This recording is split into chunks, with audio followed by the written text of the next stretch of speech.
यहीं जैसे लगाम पकड़े हुए घोड़ों की अर्जुन की श्री कृष्ण बैठे हैं, वैसे महारानी जी की कृपा से अमंगल हो सकता कदापि। मंगल के लिए तुम्हें अवसर मिला है, चाहे दोस्त दर्शन कर लो, निंदा कर लो, अपमान कर लो या अपना काम बना लो।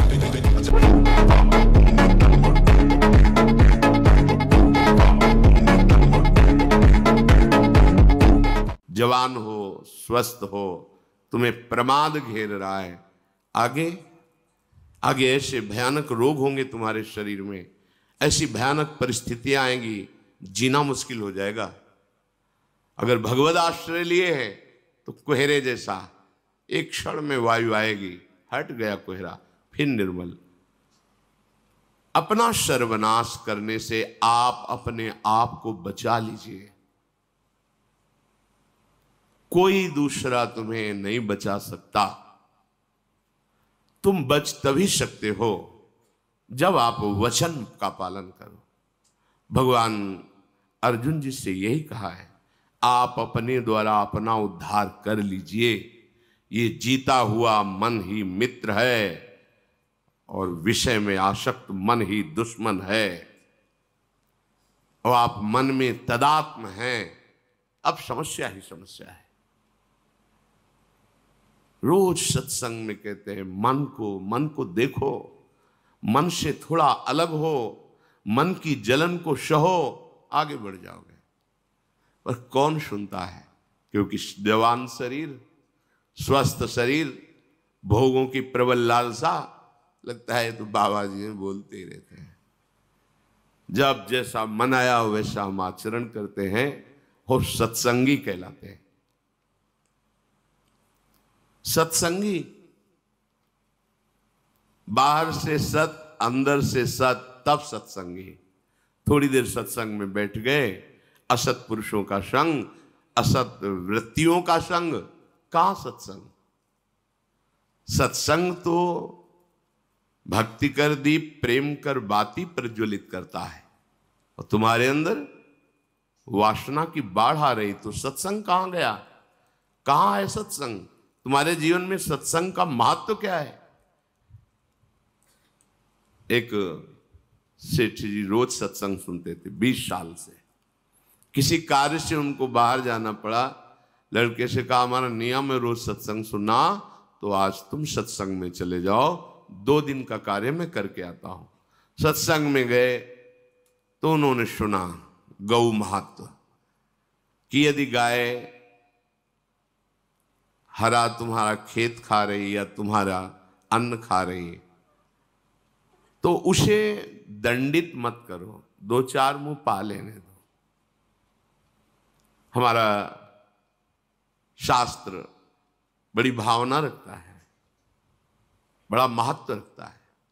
वो भोला सत्संग को सुना वैसे। अब उसकी परचून की दुकान थी, आटे की बोरी, दाल की बोरी, ऐसे सब लगी थी।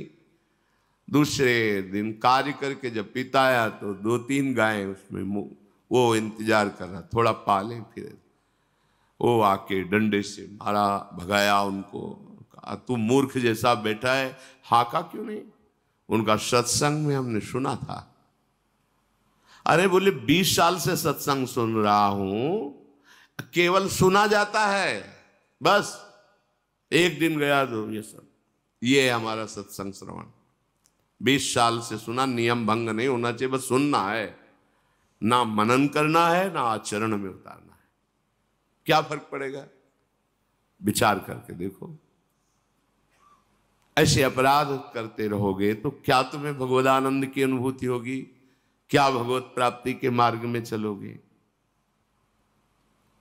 इसलिए सावधान हो जाओ। बहुत ये दुर्गम मार्ग है संसार, तुम्हें नहीं समझ में आता। ये फंसा लेगा तब तुम्हारे पास कोई छूटने का उपाय नहीं रहेगा। अभी छूटने के लिए हरि ने थोड़ा सा अवसर दे दिया, निकल जाओ।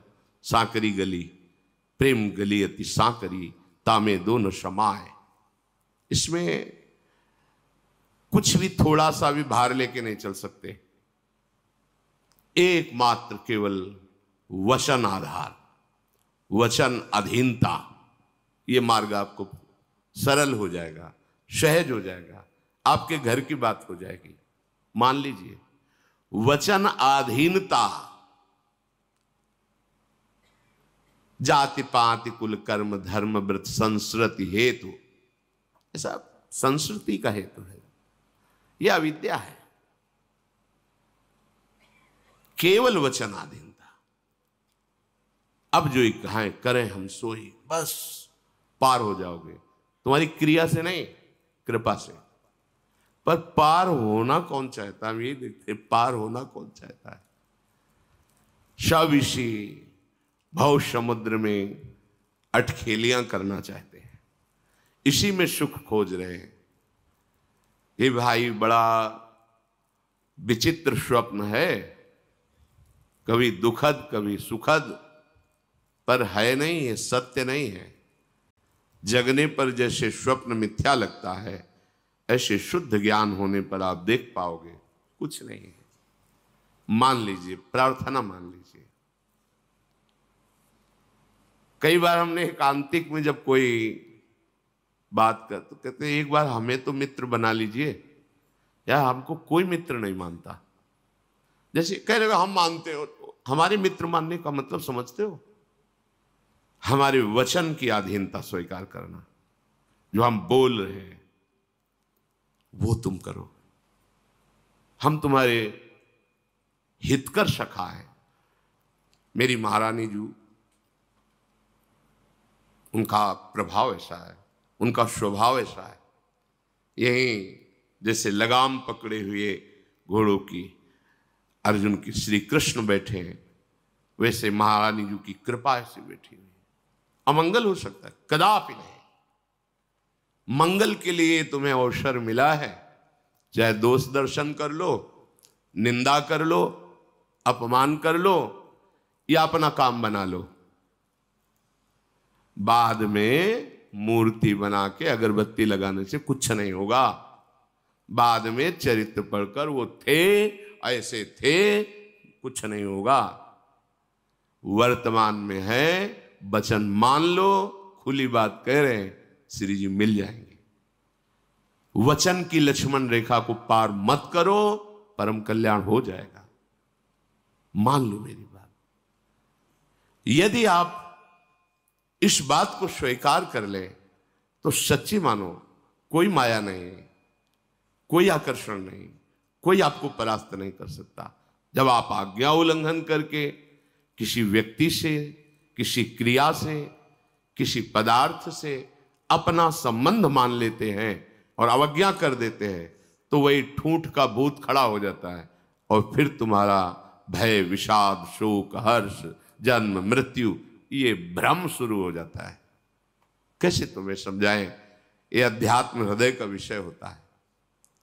जब तक तुम आज्ञा स्वीकार करके इस जलन को सहकर आगे नहीं बढ़ोगे, तब तक कोई भी महापुरुष कुछ भी नहीं कर सकता। अगर किसी के ऊपर ऐसा कुछ प्रकट होता है तो वो जल करके उनकी आज्ञा पर चला है। पढ़ लेना चरित्र किसी का, उनकी अधीनता, उनकी वचन के अनुसार अपने जीवन को जला के राख कर दिया, फिर वहां सब कुछ प्रकाशित हो जाता है। संकल्प जाकर वापस लौट आता है। जो वचन का पालन नहीं करता तो उनकी करुणा से वो संकल्प जाता है, वो कृपा जाती है, वो वापस हो जाती है।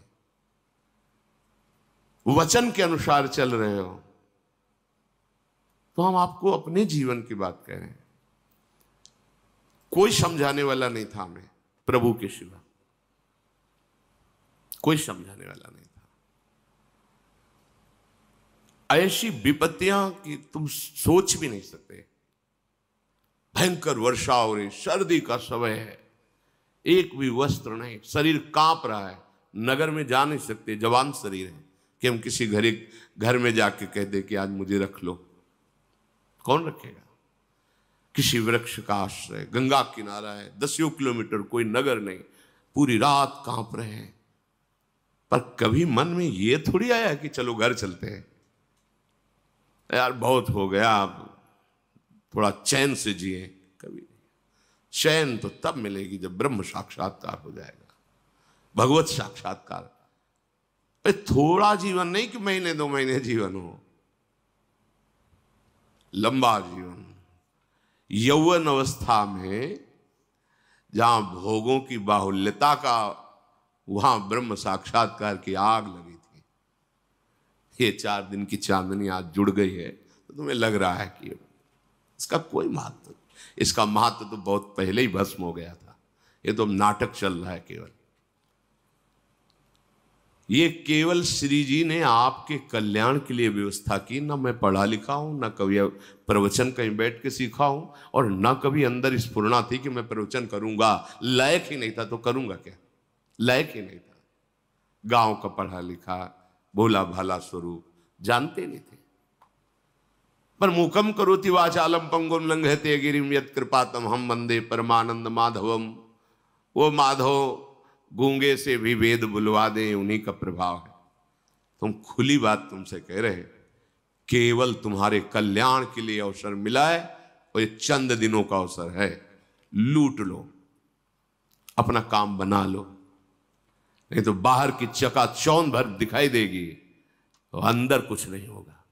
आज तुम्हें जो मिल रहा है वो हम नहीं दे रहे, हम खुद एक तिनका हैं, जहां हवा चाहे उड़ा के डाल दें, पर हम उनके तिनका हैं कि तिनके का सहारा ले लोगे तो उड़ा के वहीं पहुंचा देंगे।